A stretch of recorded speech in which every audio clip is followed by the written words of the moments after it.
One time, my kids' grandparents, so my partner's parents, so on the Chinese side, they give the kids these blocks, and the blocks come packaged in kind of like they're going to be these wooden blocks, and the blocks come packaged in this little tray-like thing. Some of the blocks are triangular, kind of like this, right? And they had little sticks and different shapes, right? There was a kind of a one of them that looked like this and had like a crescent like this. You know, kids' blocks, right? You've played with those, right? And they all, in the packaging, they all fit perfectly in this, you know, whatever shape this outer rectangle is, right? They all fit perfectly into this. And of course, you know, you remove the packaging, and then we dump all the blocks, right? And the kids play with the blocks, and they have a jolly old time, and they make structures and whatever, and they do whatever. And then the time comes to put them back because we're done with the evening. So now we have to place them back. So we go from this, right, to this, to this. Now we got to put them back, right?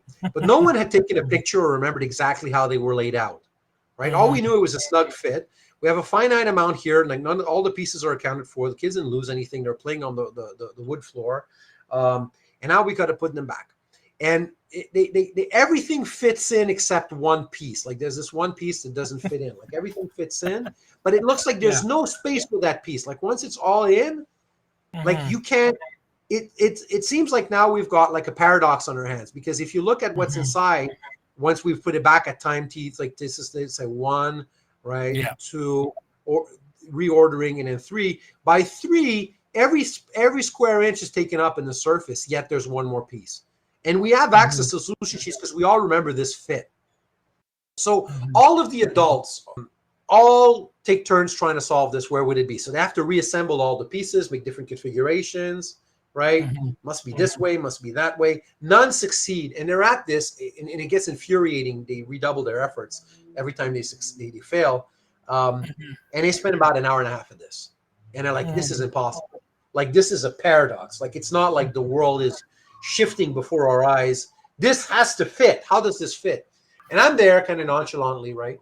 And then they come to me and say, at one point, after every sort of adult has been humiliated and emasculated by this little toy experiment, they come to me and say, Mark, you're real smart, right? You know, you fix this. And then I did in a minute. And what I did was I placed, this is time T4, right? I placed all of the blocks on top like this, and then I shook it like when you're panning for gold. And things just kind of fell into an order, right? And they all ended up falling and jiggly wiggling into place, right? And I pressed down with my hands and rubbed without looking. This is really going to offend you. Like I was pressing down with my hands, not without looking. It's just kind of moving around. Like the world is its own best model, Rodney Brooks says, the roboticist, right? It's like if there's an affordance there, it'll fall into the hole. If it can't, it won't. It's that simple. It's like whatever blocks aren't fitting, you keep rubbing your hands around the surface. Within a minute, all the blocks were in the tray. But then everything else, it didn't have the exact configuration of time T1, and it sure as hell wasn't elegant. Like if you like aesthetics, this was not aesthetic, but it worked. And everyone said, you cheated. Okay, so everything hinges on, this is where I'm getting the cash value of my story is. Did I cheat? Everything hinges on your epistemology. If you're Cartesian, you think I cheated because I did not have a clear and distinct grasp of everything I did the whole time. If you're a pragmatist, it's perfectly admissible. I didn't cheat. Implicit in the charge that I cheated was a Cartesian epistemology, not a Peircean or pragmatist one.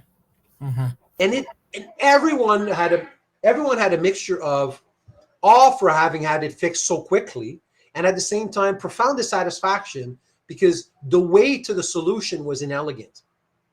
No single intellect could grasp it with purity. So it comes down to this. It's like, do I fall short of a solution or have I have a solution?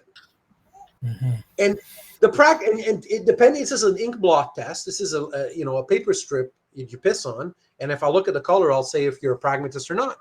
If you think I have a solution, you're a pragmatist. And if you think I don't, and I cheated or I somehow fall short, you're Cartesian. All right. On that note, I'm going to leave you to meditate on that. Did you like that? Was that fun? I did like that. I'm definitely going to try to think about that a little more. But I because I always try to think about pragmatism and try to get a grasp of it and what really is the sense of it. And I appreciate you giving me that litmus test. Like you can imagine, I'm going to make a dotted line. Like you can imagine your stance, right, on state 4, everything that's east of that dotted line is pragmatism. And if you want to, if you feel an impulse to stay to the west of that line, then it's non-pragmatism.